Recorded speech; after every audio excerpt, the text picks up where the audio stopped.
que contempla todas as informações voltadas para a saúde e segurança do trabalho, serviço público. Hoje a gente já tem uma parceria com o SERPRO, que é a empresa pública que desenvolve esse sistema para a gente. O SERPRO já desenvolveu exames periódicos, a gente já tem o módulo, então todos os exames periódicos do Serviço Público Federal são informatizados, né, num sistema que se conversa junto com a perícia, com a promoção. Estamos desenvolvendo de vigilância, os admissionais, que no Serviço Público são chamados de exames de investidura no Serviço Público, e um módulo de consultas gerenciais.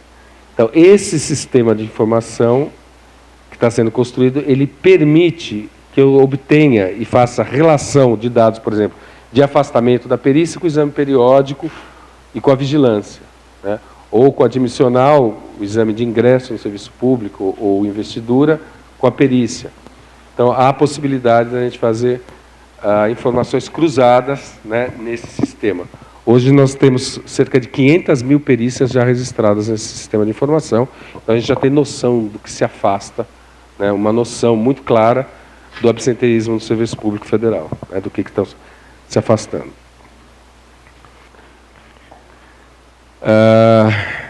Então, hoje nós já temos 64% dos servidores públicos federais cobertos por esse sistema. Trabalhamos numa rede de serviços, na rede CIAS, que conta com 970 peritos, 1.551 servidores administrativos e gestores, e mais 469 de equipe multiprofissional. Então, essa é a base estrutural que a gente está querendo aumentar, que ainda é muito pouco. Aqui é uma série de atividades de capacitação que vem sendo feito dentro dessa política, né? E aí, para terminar, que o meu tempo já esgotou, né? Então, essa política que tem como estrutura principal, como estratégia principal o CIAS, ela tem, então, na sua base, um sistema de informação que está sendo feito, tem a parte orçamentária, não adianta você ter uma política que você não tem recurso, tem a base legal, tem um comitê gestor, tem uma rede estruturada de unidades, conceitos, diretrizes pactuados e um programa de formação, né, para compor essas ações. Então, essa seria a base dessa política de atenção à saúde e segurança segurança do trabalho do Serviço Público Federal. Meu tempo esgotou, né? Eu estou aí aberto para qualquer questionamento. Eu agradeço o convite aqui da ANANTE para participar desse congresso. Tá? Muito obrigado.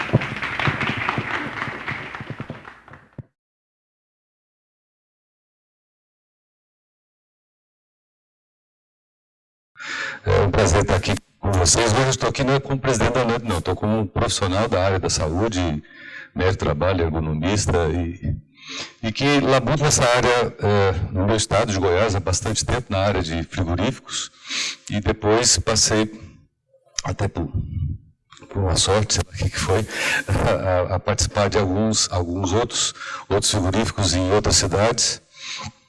Mais notadamente, vocês vão ver que eu convidei duas pessoas da BRF, porque eram pessoas que eu conhecia do trabalho desde quando iniciei isso. Então, vou tentar passar para vocês aquilo que consegui durante esses mais de 10 anos nessa área de frigoríficos, passar para vocês alguma coisa. O porquê dessa mesa, todos sabem, em função vocês vão ver, por causa da prevalência de enfermidades, doenças e uma série de discussão.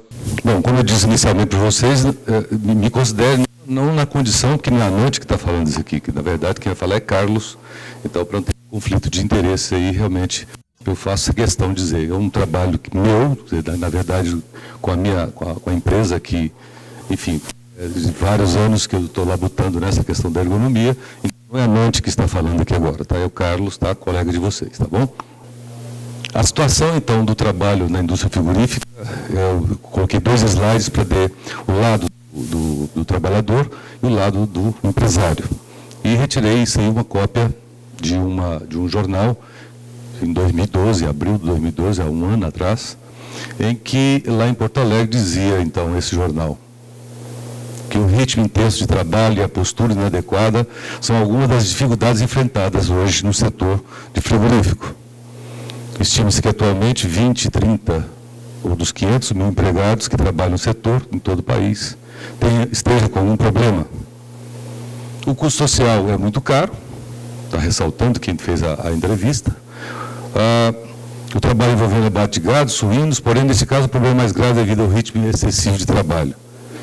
E aqui embaixo, fiz questão de colocar, a conduta médica de profissionais contratados por empresas também é questionada, diante das queixas dos operários, muito receitam medicamentos que só inibem a dor. Essa, então, é a leitura, então, de uma sociedade, uma leitura da sociedade, principalmente, então, no caso aqui, de representantes dos trabalhadores, e que todos nós temos o direito de falar o que acho que tem que falar, e nós temos o direito também de discutir aquilo que realmente é o real que está acontecendo, o que aconteceu, o que poderá acontecer. Por isso que eu coloquei esta notícia. Do lado da empresa, isso acho que mais ou menos na mesma época, foi abril também, a Associação Gaúcha de Avicultura diz que a incidência das doenças ocupacionais é um resquício de um passivo de 20 anos, em função do crescimento acelerado do ramo, mas diz que há muito sensacionalismo. Essa associação prega o diálogo, empresas e trabalhadores para encontrar um caminho adequado, que pode passar, inclusive, pela diminuição do ritmo. Para eles, a tendência é que o setor parta para a mecanização. Isso foi publicado, então, em abril, quase na mesma época. O Brasil apresenta resultados positivos na redução de afastamento de trabalhadores. O número de afastamentos caiu quase 12% de 2008 a 2010, segundo o SESI, com base nos dados. Também é notícia dos empresários. Sobre as duas discussões, a gente entende, realmente todos aqui, não temos dúvida que realmente existe aí um ritmo na questão da ocupação, existe realmente um ritmo intenso, como diz, não tem como... existe o ritmo acelerado, a densidade de trabalho, as posturas do trabalho, que é o que eu vou falar para vocês aqui do real, do que eu vi, da forma que vi, da forma, da metodologia que eu utilizei para chegar a esse ponto. Isso aqui é uma verdade também, porque é uma verdade econômica do país. E aí não vou ter tempo de chegar a dizer algo sobre essa questão, porque nesses últimos 20 anos, realmente, o nosso país passou por algumas transformações para chegarmos aonde nós chegamos hoje até. É claro que teve um preço para os trabalhadores, teve um preço também para os empresários e para nós profissionais, para sermos chamados até daquilo que nós somos prescritores, né, de medicamento. Às vezes verdade, às vezes não verdade também. Esse é o cenário. Existe lá em Santa Catarina um promotor que disse que tem o doutor diclofenaco. Então, eu ri da situação, eu estava também em Santa Catarina, numa mesma palestra igual essa aqui, com o procurador. Então, ele me perguntou se eu era doutor diclofenaco também. Então, não sou não, na verdade, enfim. Mas acho que esse diálogo é importante, sem arrogância, sem nada, acho que é importante que possa ter, não tem medo nem pudor para a gente possa discutir, para chegar a um consenso bom. E, aliás, o que está chegando, e já chegou no Brasil, em função de todas essas discussões. Bom, no final você lembra que eles falaram que houve uma diminuição, e de fato, realmente houve no setor da alimentação, e aí a gente destaca na alimentação, são dois setores, são dois KNAI, o KNAI 10 e o KNAI 11, e especificamente no setor da alimentação, na indústria frigorífica, realmente houve, isso é do INSS, tá? Houve uma redução, não foi substancial, mas uma mínima redução. Acho que isso resulta da preocupação, e nem só da preocupação, porque ela é existente há muito tempo, de alguma coisa que está sendo feita nesse país, por todos os setores sociais. E isso é o que é importante, que culminou, inclusive, até na NR 36, recém-editada e regulamentada sobre a lei da CLT. Mas também, nessas andanças minhas como profissional, eu entendi que existiam algumas unidades de todas as indústrias, não só essa que eu convidei aqui hoje para participar com vocês, mas algumas nuances, tá?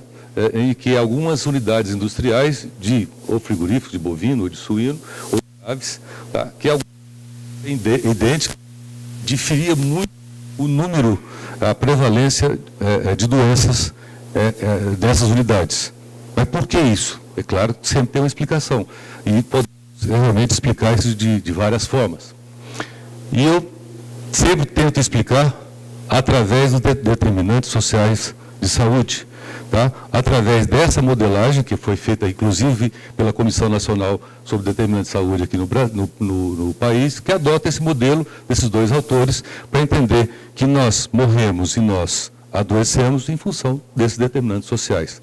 Ou seja, está aqui o trabalho também, está aqui o trabalho da área dos frigoríficos, tá? Mas tem outras coisas também relacionadas com outros determinantes que jamais podemos, nós, como médicos profissionais da área de saúde e segurança, entender que essas pessoas adoecem dessa forma. Então, por isso, realmente, que também em algumas unidades, em algumas cidades, ou em algumas regiões, ou em alguns países, às vezes diferem uma empresa de outra, uma unidade de outra, talvez em função desse determinante de saúde.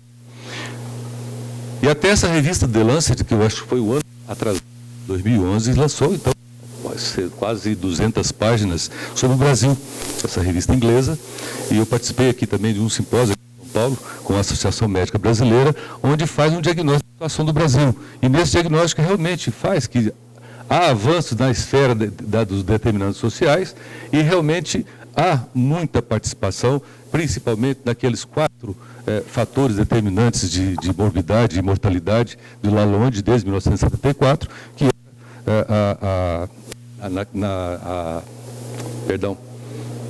os 4 determinantes, que seriam, então, deu um branco danado, mas o trabalho propriamente dito, a forma de vida dessa pessoa, como ele sumiu a palavra, desculpa, mas como a pessoa alguém me ajuda, que sumiu agora, tá?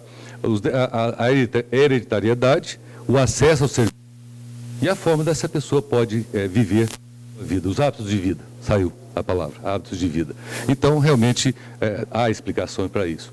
Como é que eu cheguei à conclusão, hoje, para falar para vocês, foi através da ergonomia, realmente, que chegamos à conclusão do que vou passar para vocês, que me passaram para que eu pudesse falar. E a ergonomia é realmente uma ferramenta de prevenção e doenças que se propõe a verificar o ambiente construir trabalho. Quando eu falo em ambiente construir trabalho, é todo ele, não só aquele ambiente físico, biológico, tal, e todo o ambiente social também, tá? E verificar como as tarefas são realizadas.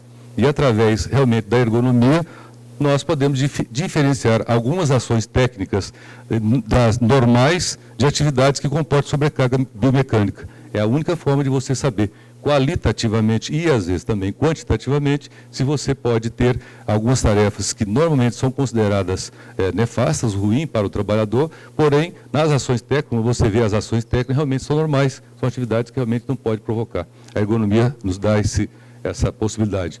Verificar a organização do trabalho, a cognição exigida, e é uma ferramenta para criar condições de realização de trabalho mais adaptadas à característica do homem, que é o...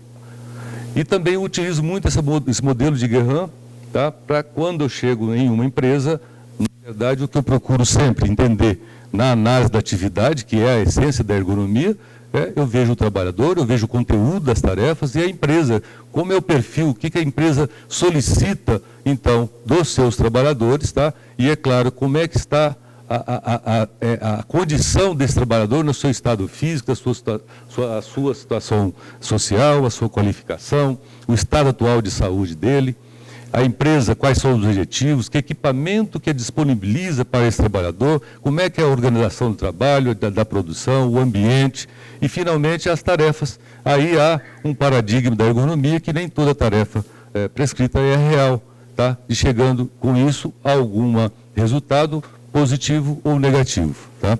Então, esse é uma modelagem que eu sempre utilizo.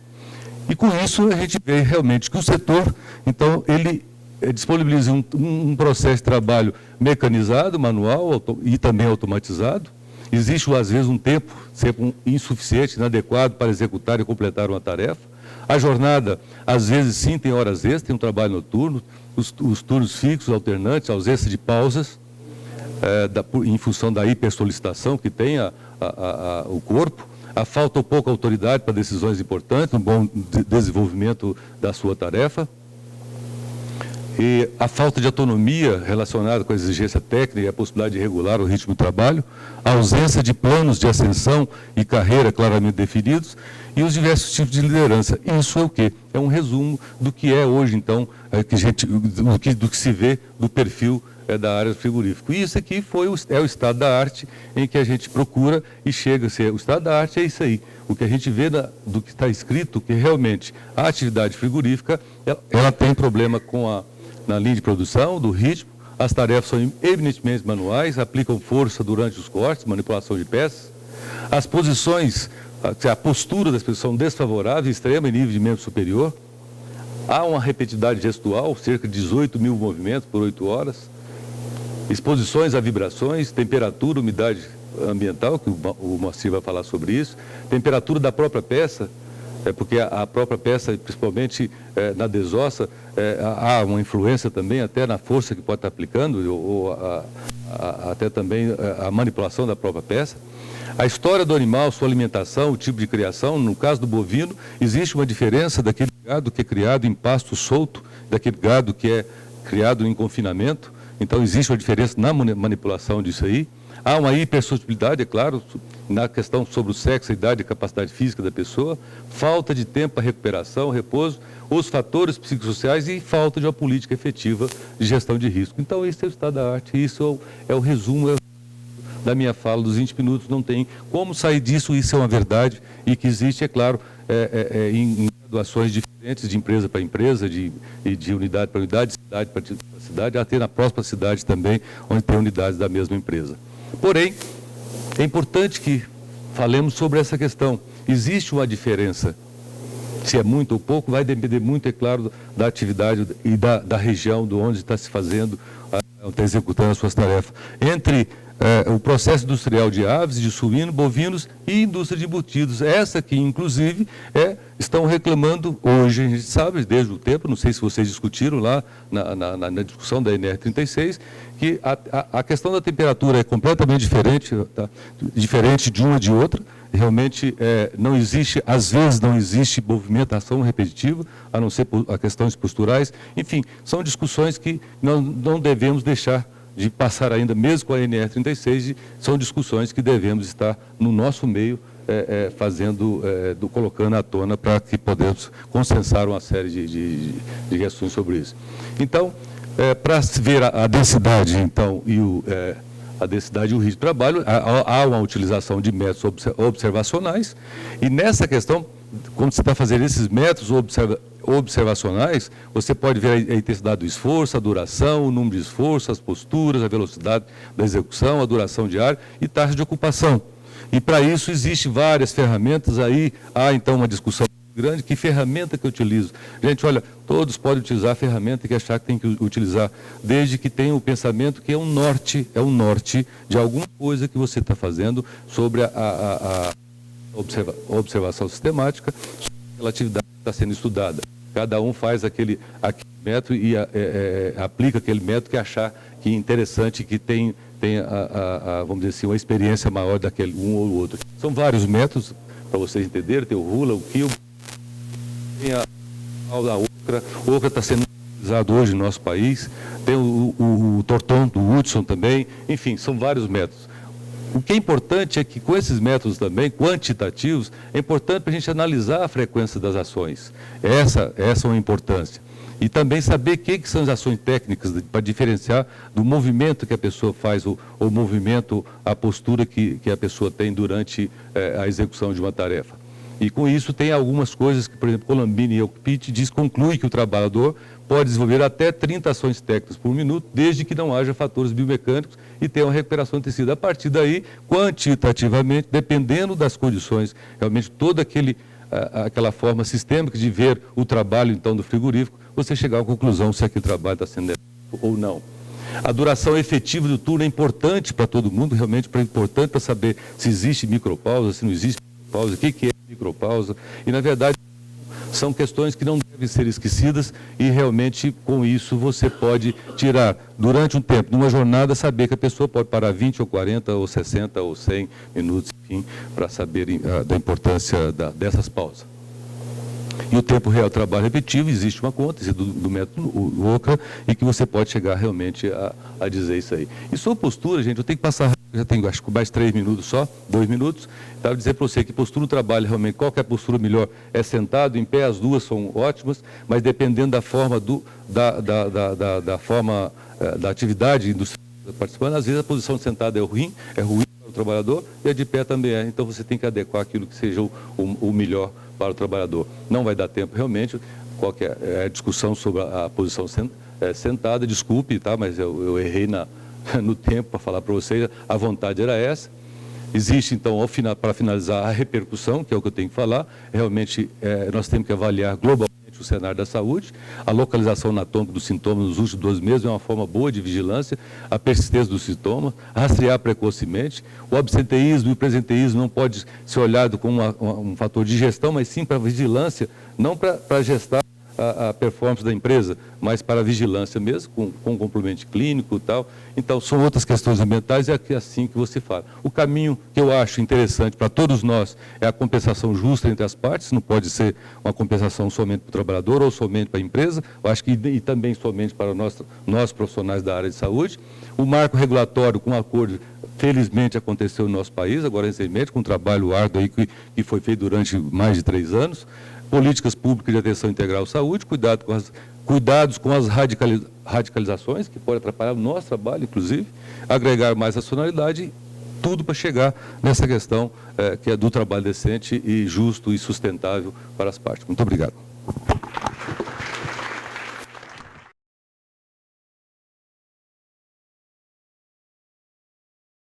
Meu nome é João Regis, eu venho do Rio de Janeiro.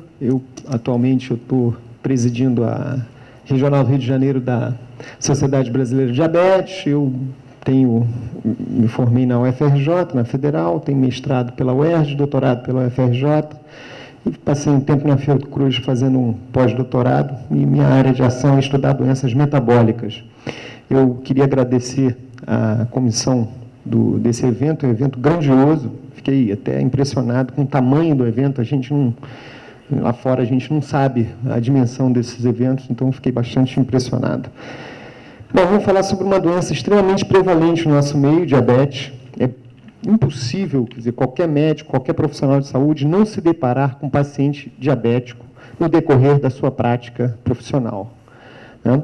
Alguns dados introdutórios. Esse é um documento, talvez o primeiro indício da presença de diabetes na civilização humana. Esse é um papiro que foi descoberto por um arqueólogo chamado George Ebers, na proximidade do rio Tebes, e era um tratado descrevendo como agir terapeuticamente no caso de uma doença que causava um excesso de diurese. Os anos se passaram, e o que a gente vê hoje no mundo, no cenário do mundo, é que 6% da população mundial, quase 250 milhões de pessoas, são diabéticos hoje. E as previsões para as próximas décadas não são boas. Nós vamos ter um incremento tanto do número de pessoas quanto do percentil de pessoas diabéticas no mundo. A gente pode somar um número semelhante de indivíduos que não são diabéticos, mas não têm a glicemia normal, são considerados com intolerância à glicose ou pré-diabéticos. O Brasil hoje, ele é o 8º país em números absolutos de casos de diabetes no mundo. E estima-se que em 2025 nós só seremos ultrapassados pelos Estados Unidos, pela China e pela Índia, porque são países também muito populosos, com grandes dimensões continentais. Diabetes é uma doença extremamente grave, extremamente importante. Aproximadamente 50% das pessoas no Brasil que são diabéticos não sabem que são portadores dessa doença. A cada ano, uma grande quantidade de pessoas se tornam diabéticos. É uma causa importante de insuficiência renal e diálise, que são doenças caras, tratamentos caros. É a principal causa de cegueira de pessoas de idade produtiva no mundo moderno, né? E 80% dos casos de diabetes tipo 2, que é o diabetes mais prevalente no nosso meio, poderiam ser prevenidos, com medidas que a gente vai discutir logo a seguir. Pela primeira vez, a Organização Mundial de Saúde, a Organização das Nações Unidas, considerou uma doença não infecciosa tão importante quanto a epidemia que a SIDA, a AIDS, trouxe na década de 80, e hoje, o dia 14 de novembro, é considerado desde 2007 como o Dia Mundial de Combate ao Diabetes. Várias ações são realizadas no mundo para chamar a atenção das pessoas com relação a esse tema. Que impacto a gente pode ver um trabalhador, uma pessoa que trabalha na sua vida ativa portadora de diabetes? A gente sabe que o diabetes leva a complicações agudas, eu não vou entrar em muitos detalhes, mas um indivíduo que tem diabetes tipo 1, mas a raridade é mais raro, são pacientes que podem ter complicações agudas, com cetoacidose, que é uma complicação que pode aferir mortalidade e morbidade importante e afastar o trabalhador do seu ambiente de trabalho. O coma hiperosmolar é observado em pessoas mais velhas. Isso é um dado que hoje é importante porque as pessoas mais velhas estão trabalhando. A gente tem o pessoal de terceira idade produtivo no nosso país. E a hipoglicemia, que é uma coisa que a gente observa quando o indivíduo busca um controle muito intensivo da doença. E as complicações crônicas, essas sim chamam muito mais atenção, porque elas vão acontecendo de uma maneira silenciosa. A gente sabe que o diabetes pode acarretar retinopatia, catarata, isso pode reduzir a capacidade de visão e afastar o indivíduo do trabalho, diminuir a produtividade. O pé diabético hoje é um problema em nosso meio, infelizmente, a gente ainda vê essa realidade nos postos de saúde de todos os municípios. No Rio de Janeiro, a gente vê isso com certa frequência, né? É um indivíduo que tem doença neurológica, perda de sensibilidade, faz uma lesão e evolui para um quadro dramático como esse. A nefropatia, doença renal, silenciosamente esse indivíduo caminha de uma função renal normal, depois de algumas décadas entra em diálise, perde a função renal, pode ser afastado do trabalho, é um doente caro para o sistema de saúde. Doenças de pele, que podem diminuir a habilidade, a capacidade de preensão, a locomoção desse indivíduo e favorecer infecções. A saúde bucal, é muito importante a gente considerar a avaliação de saúde bucal no diabético. O diabético, ele tem uma propensão maior para desenvolver periodontite, que é um fator de risco para doença cardiovascular, e perda de dentes, mastigação, desnutrição. Esse é um trabalho da Diabetes Care mostrando uma relação de diabetes com doença cardiovascular. O diabetes aumenta em 2 vezes o risco de um indivíduo desenvolver doença cardiovascular. Quando ele desenvolve a doença, ele tem um pior prognóstico, menor sobrevida, maior risco de ter de novo um evento e tem uma dificuldade de se tratar, uma menor resposta terapêutica. Outras patologias, outros acometimentos do sistema nervoso, neuropatia diabética, desautonomia, ossos, articulações e algumas infecções ocorrem mais prevalentemente em indivíduos diabéticos. Esse é um trabalho que mostra que 50% dos dados com diabetes nos Estados Unidos são decorrentes da perda de produtividade de indivíduos que poderiam estar trabalhando e não estão fazendo em função de complicações decorrentes do diabetes. Pode reduzir, causar impacto na capacidade do indivíduo conseguir um emprego. Mulheres com diabetes, estima-se que essas mulheres podem perder 2 dias de trabalho por ano em função de complicações decorrentes da doença, e programas de prevenção e tratamento podem reduzir os custos da empresa em até 10%. Investir nisso é importante. Se a gente for analisar as causas principais de aposentadoria por invalidez no nosso país, a gente vai ver que as doenças circulatórias respondem pela maioria, tanto em homens quanto em mulheres, doenças osteomusculares também uma grande parte, e doenças dos olhos menor, mas todas essas 3 condições podem ser afetadas pela presença de diabetes. Indiretamente, ela também pode agir aumentando a aposentadoria por invalidez nos trabalhadores brasileiros. Eu vou propor alguns raciocínios com relação ao planejamento. Como que a gente pode fazer para encarar esse problema nas empresas do Brasil, as pessoas que trabalham diretamente com os trabalhadores? Primeiro, a gente propõe um screening, ou seja, buscar o diagnóstico precocemente. E aí, dependendo da situação, a gente vai trabalhar com a prevenção ou com o tratamento, se a gente já tiver detectado a doença. Como é que a gente faz esse screening? Primeiro, a gente pode identificar quais são os fatores de risco para o desenvolvimento de diabetes. História familiar. Quem tem família diabético, pai, mãe, irmãos, tem uma chance muito maior de se tornar diabético. Quem está acima do peso, sobretudo a obesidade abdominal, o aumento da circunferência da cintura. Isso aqui para a nossa população não vale. Quanto mais velho, maior o risco de desenvolver diabetes. Acima dos 45 anos, a gente já tem um risco elevado. Uma história prévia de hiperglicemia ou intolerância à glicose. Quando eu fui internado, tive uma infecção, minha glicose subiu. Isso é um fator de risco para desenvolver diabetes. Os hipertensos, as pessoas que têm HDL baixo e triglicerídeos elevados. Mulheres que já tiveram diabetes em gestações anteriores e agora não têm mais, essas pessoas têm uma chance de desenvolver diabetes maior no futuro. Algumas outras condições eu ressalto a apneia do sono, síndrome dos ovários policísticos e esteatose hepática, são condições associadas ao maior risco de desenvolver diabetes. Esse é um questionário facilmente encontrado até na internet, adaptado para o português, que você faz um screening, uma triagem do indivíduo e, dependendo da pontuação, você classifica ele como baixo risco, e aí você só dá determinadas orientações, ou um paciente que tem um risco moderado, um trabalhador no caso, e você orienta, então, o controle de peso e faz um screening a cada 2 ou 3 anos, ou de ano em ano, se indicado. E um indivíduo que não é diabético, mas tem um risco elevado, esse indivíduo vai ter que ficar sendo seguido de uma maneira mais próxima pelo profissional de saúde. Como é que a gente faz o diagnóstico? O diagnóstico do diabetes ele pode ser feito de várias formas. Ele pode ser feito numa glicemia randômica. Eventualmente, eu posso estar diante de uma coorte, de uma população que eu não tenho tempo para avaliar todo mundo ao mesmo tempo em jejum. Uma glicemia acima de 200, maior ou igual a 200, com sintomas característicos de diabetes, já é o suficiente, mesmo que se essa pessoa não estiver em jejum. Então, é uma maneira interessante de você fazer o diagnóstico em determinadas situações. Se você tiver a oportunidade de submeter esse paciente a um jejum de pelo menos 10 horas, uma glicemia acima de 126, maior ou igual a 126, já estabelece o diagnóstico de diabetes. E aquele indivíduo que tem entre 100 e 125, ele não é diabético, mas é considerado intolerante à glicose. E esse vai merecer uma atenção também especial.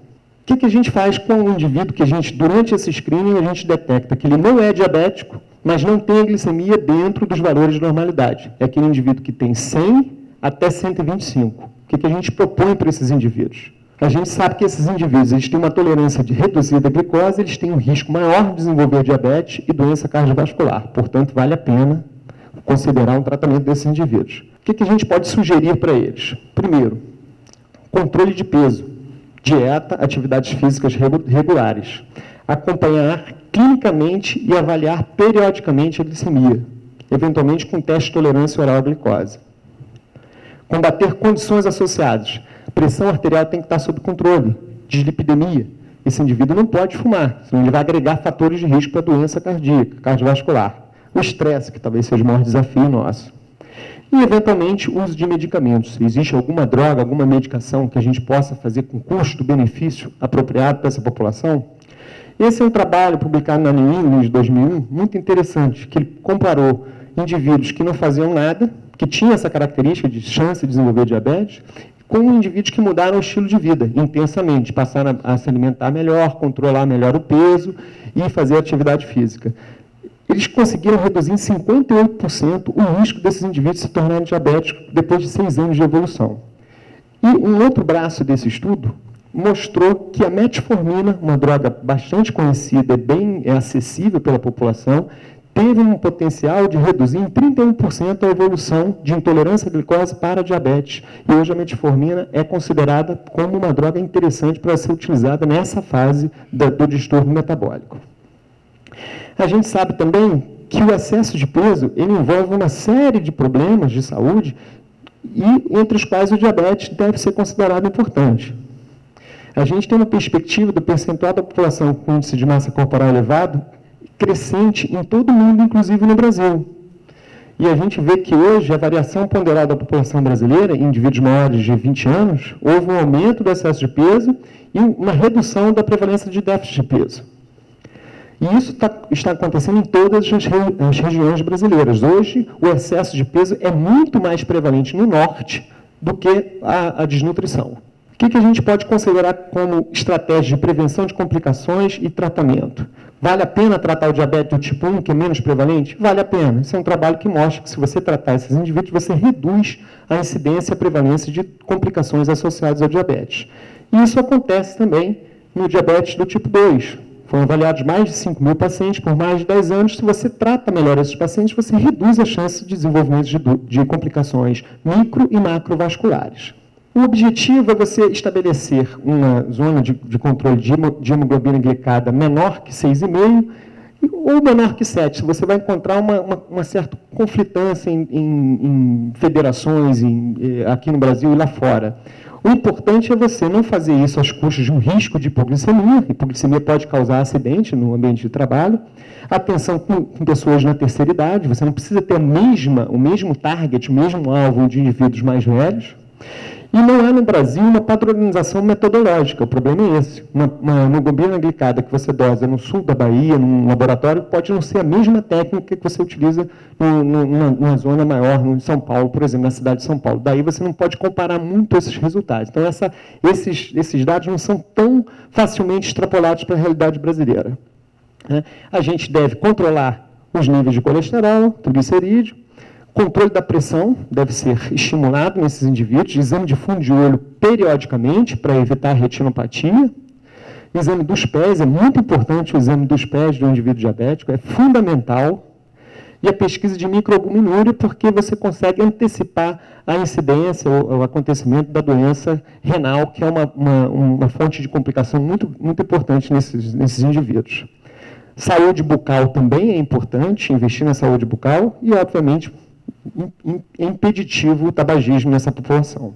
Existem várias propostas de tratamento, essa proposta da sociedade adaptada, dependendo da característica do paciente, existem medicamentos, eu não vou entrar muito nesse tema, mas vários medicamentos hoje, medicações novas que você utiliza, e até cirurgia metabólica tem sido proposta para determinadas situações no controle do diabetes.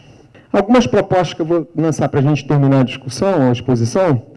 Primeiro, prática de atividade física, quer dizer, a empresa deve investir nisso, né? Tem que ter um local adequado, horário e supervisão. Não devemos estimular a prática de atividade física sem supervisão, porque a gente pode ter acidentes ortopédicos e até cardiovasculares, tem que fazer uma boa avaliação do paciente antes de liberá-lo para o exercício.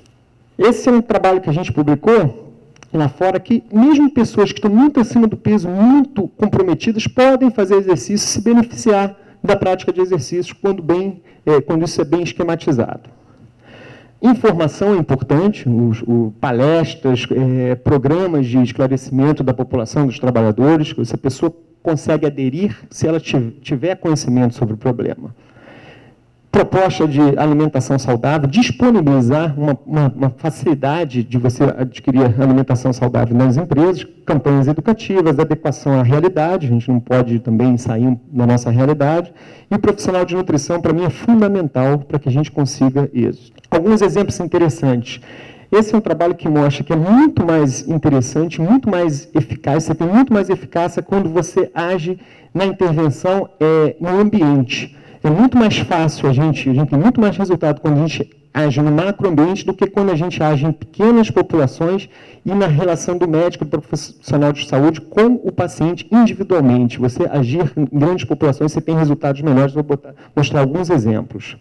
Esse é um exemplo de algumas lanchonetes americanas que colocaram informações sobre a quantidade de caloria nos alimentos em cardápios nessas redes de fast food em Nova York. E perguntou-se, será que isso ia influenciar na escolha do lanche? O indivíduo, sabendo quantas calorias, ele escolheria lanches mais saudáveis? Foram avaliados mais de 7.000 pessoas entre 2007 e 2009.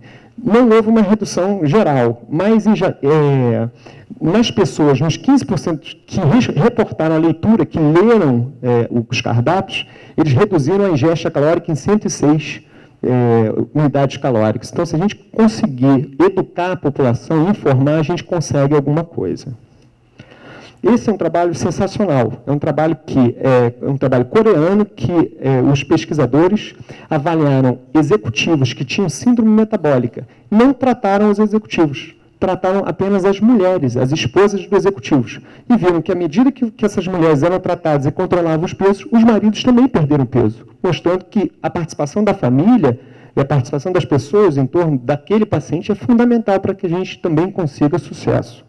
Esse é um outro trabalho interessante também, que comparou 3 grupos. Um grupo que realizou medidas de controle de peso, de alimentação, tradicionais, com outro grupo que fazia um depósito em dinheiro e depois, dependendo da quantidade de peso que ele perdia, ele tinha um retorno daquele dinheiro investido, e um outro grupo que ganhava brindes e prêmios conforme ia ganhando peso.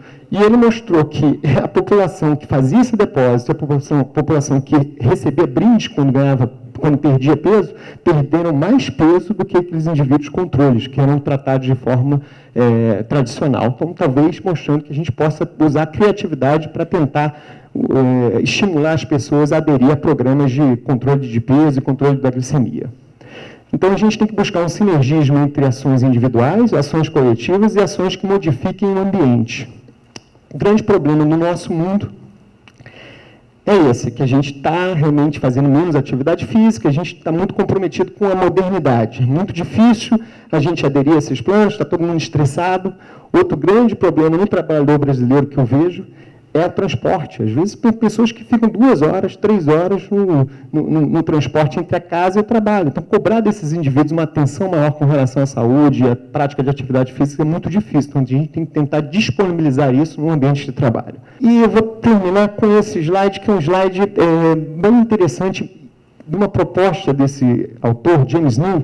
Ele diz que nós temos um gene que é um gene protetor, que durante uma boa fase da nossa existência, os nossos antepassados, há 20 mil anos atrás, o ser humano era muito parecido com a gente, né? Tinha apêndice, dente de siso, e ele não conseguia comer com tanta facilidade. Para eles comerem, eles tinham que caçar, pescar, e tinham dias que eles não conseguiam comer, ficavam nas cavernas, tinham dificuldade de encontrar comida, não era incomum eles ficarem 2, 3 dias sem comer. Existe uma condição genética que protegeu esses indivíduos, né, que propicia que a gente estoque energia sob forma de gordura para utilizar em momentos futuros.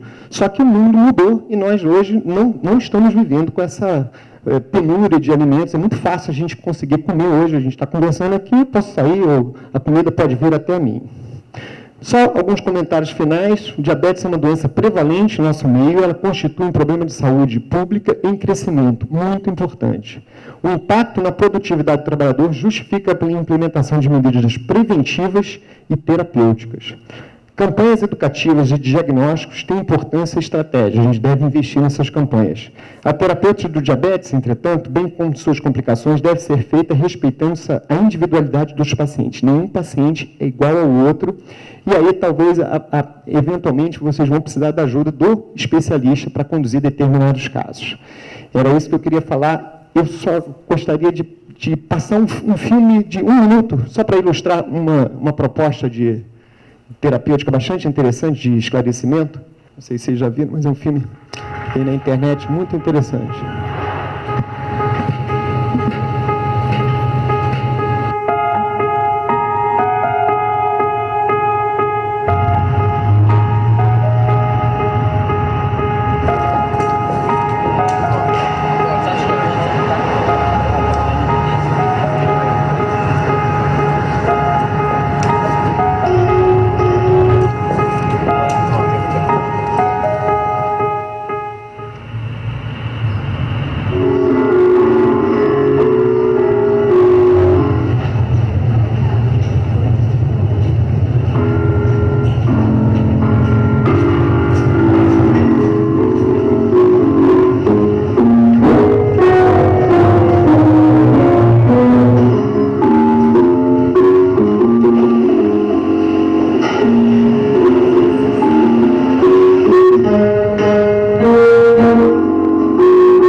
Bom, de qualquer maneira, é bom a gente lembrar que hoje é dia da assistência social, tá? E eu acabei citando isso porque, por coincidência, eu recebi uma cartilha Direito à Saúde Mental, cartilha elaborada pelas assistentes sociais e que é uma das bandeiras que estariam lutando em relação ao acesso a tratamento, ao acesso a uma política de saúde mental, e esse está sendo, hoje, diríamos assim, o que está sendo comemorado e, ao mesmo tempo, sendo a bandeira do Dia da Assistente Social. Enfim, então, para quem ainda teria tempo, porque, obviamente, muito embora esse assunto estejamos conversando entre médicos, como foi citado anteriormente, é uma abordagem multiprofissional e que, na verdade, obviamente, a assistente social também seria importante no procedimento em relação a essa doença, diríamos assim. Então, como os meus antecessores acabaram de colocar, se, na verdade, tudo que foi apresentado e que o que ainda será apresentado pelo colega em relação a programas de saúde, de promoção, que sejam realizados na empresa, tudo que for feito, se não der certo, obviamente, acaba na Previdência Social.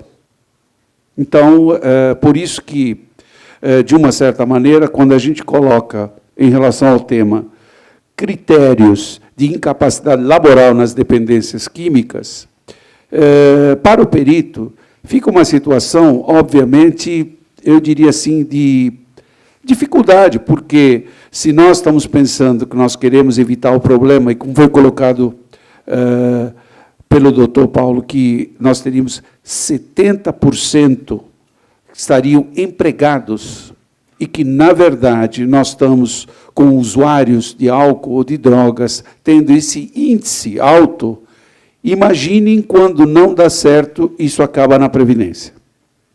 Então, nós estamos parando, talvez o próprio país. Então, obviamente, que eu estou citando isso porque eu vejo que o papel, no caso do médico do trabalho, é fundamental, ele é o centro nessa abordagem, no sentido de que nós possamos ter sucesso e não simplesmente acabarmos ou na internação ou acabarmos no afastamento. Então, eu vou procurar citar alguns fatos com os senhores e nós vamos comentar, obviamente, depois no debate, tudo, a gente vai poder colocar mais detalhes. Opa! Muito bem.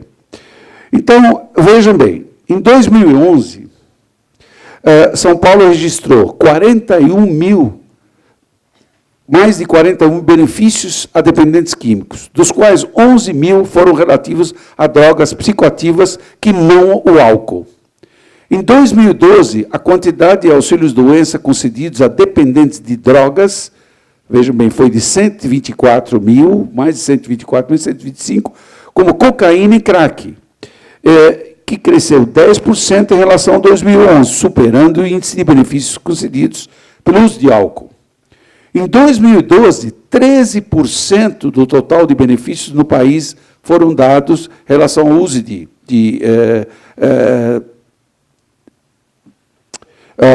enfim, drogas e álcool. E, em março de 2013, nós tivemos 30 mil segurados com benefícios por dependência química.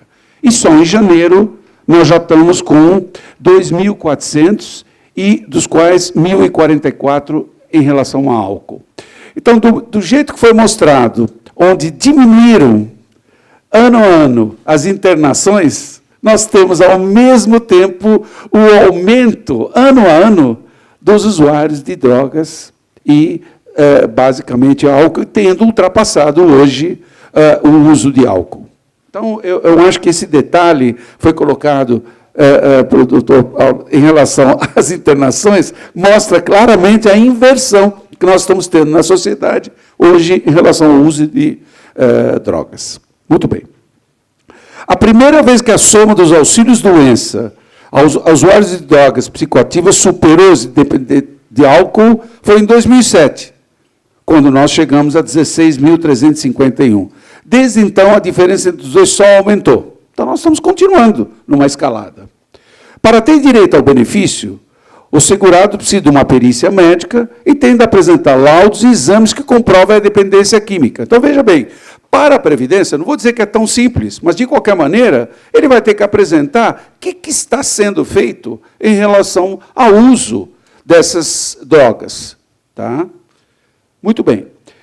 Função da perícia médica. Eu achei importante colocar para vocês, para a gente poder discutir. A avaliação da capacidade laborativa, agravos e intercorrências restritivas do bem-estar físico, psíquico e social, decorrendo da doença, para fins de concessão, sendo um tratamento a prevenção, responsabilidade de outras entidades e serviços. Então, aquilo que eu estava colocando, é o fim da linha. E se eu tiver a esperança em relação à Previdência para resolver o meu problema, eu estou simplesmente jogando o caso fora da minha responsabilidade. Tá? Muito bem. A incapacidade laborativa, especificamente para a Previdência, impossibilidade de desempenho das funções específicas de uma atividade ou ocupação, em consequência de alterações morfo-psicofisiológicas provocadas por doenças ou acidentes. Então, como os que me antecederam colocaram, depende da atividade que eu estou exercendo, depende da responsabilidade que eu tenho, depende de uma série de condições. Mas, a princípio, para a Previdência, se for um funcionário, por exemplo, da esfera administrativa, ele pode ser um doente, porque nós consideramos como doente. Mas, basicamente, cairia a responsabilidade, por isso que eu falei, em termos do médico do trabalho, em termos da própria entidade, o que ela faz para lidar com esses casos. E a incapacidade ela pode ser parcial, total, temporária, permanente, e desde uniprofissional até omniprofissional. Então, a cessação do auxílio-doença, quando ocorreria? Cessa pela recuperação da capacidade para o trabalho. E o que é a recuperação da capacidade para o trabalho? Ele continuaria doente, mas, teoricamente, ele saiu de uma fase aguda, que poderíamos considerar de uma maneira simplista. Pela transformação, ou, então, ele poderia se aposentar por invalidez, ou auxílio-acidente de qualquer natureza. Nesse caso, se resultar sequela, ou que implique uma redução da capacidade para o trabalho. Muito bem. E a invalidez é a incapacidade laborativa total, permanente, multiprofissional, insuscetível de recuperação ou reabilitação profissional que garanta subsistência do segurado. Então, nós estamos vendo aqui, por isso que eu estou insistindo, que se nós esgotamos tudo que foi realizado, resta para a Previdência considerar um inválido nessas condições. Então, obviamente, para chegar nessa condição, tem muitas etapas a serem vencidas. E por isso que eu insisto que hoje esse tipo de abordagem implica num maior conhecimento da área de dependência química. Não tenha dúvidas que hoje há de ter um trabalho de equipe no sentido de lidar, promover, prevenir essa ocorrência, para não ficarmos nessa situação e, eventualmente, como o colega estava me falando anteriormente, eu necessitaria de, pelo menos em atividade de risco, 2 anos para que eu possa considerar alguém para poder retornar a uma atividade de risco. Então, o que faria? Simplesmente vai para a Previdência e fica 2 anos? Ou, na verdade, teríamos que ter o que se faz com esse indivíduo durante todo esse tempo para que ele venha nessa condição? E quantos casos provém desse local ou dessas áreas? Enfim, para a gente não ter situações onde nós criamos o dependente químico. Muito bem. A aposentadoria por invalidez, como eu falei, é insuscetível de reabilitação e pode até ter uma assistência permanente com 25% de acréscimo, dependendo da incapacidade que ele tiver. Muito bem. Incapacidade laborativa e dependência química. A presença da doença por uso de drogas, por si só, não significa existência de incapacidade. Uma vez é importante a sua repercussão no desempenho das atividades. Então, por isso que eu estou dizendo, para a Previdência, o fato de ser usuário em droga e encaminhá-lo para a Previdência é doente. Mas, na verdade, o que está sendo feito com esse dependente?